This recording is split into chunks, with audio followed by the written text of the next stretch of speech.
Bonjour, bienvenue dans ce nouveau podcast dans lequel je vais vous présenter le résumé global du livre Le Roi Arthur, écrit par Michael Morpurgo, que j'ai lu en 5 jours. C'est parti, je vous laisse avec le résumé. Il était une fois un jeune garçon qui, au matin, allait partir aux îles du Levant en prenant la marée.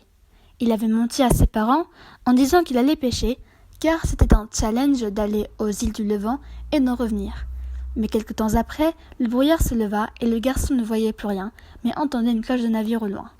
La mer commença à monter, tout épuisé et à bout de force, pour essayer de ne pas se noyer. Il abandonna, se laissant aller par le courant, et perdit connaissance. Quand il se réveilla, il vit un homme âgé qui s'appelait Arthur et un chien du nom de Bercelet. Arthur se présenta au garçon comme étant le suzerain de Bretagne et voulut lui raconter son histoire. Son histoire commence. Il s'appelait en fait Arthur Pendragon. Il habitait à côté des forêts du pays de Galles. Il était le fils adoptif de Egbert, qui avait un autre fils biologique, plus âgé qu'Arthur, et qui se nommait Kay. Kay se servait d'Arthur comme son souffre-douleur et l'insultait souvent. Un jour, lors d'un tournoi, Arthur était missionné par son frère de lui apporter son épée et son armure, à 3 heures pile. Mais Arthur n'apporta que l'armure dans la précipitation, oubliant l'épée de son frère. Kay, fou de colère, lui laissa quelques minutes pour retourner chercher l'épée. Arthur se dépêcha quand soudain, sur le chemin, dans un cimetière, il aperçut une épée par hasard, enfoncée dans une pierre. Il retira alors l'épée de la pierre et se dit que ça pourrait faire l'affaire pour son frère qui ne remarquera pas qu'il s'agit d'une épée autre que la sienne. Une fois arrivé à l'entrée du tournoi, Arthur donna l'épée à son frère sans rien lui dire. Un combat qu'il a malheureusement perdu.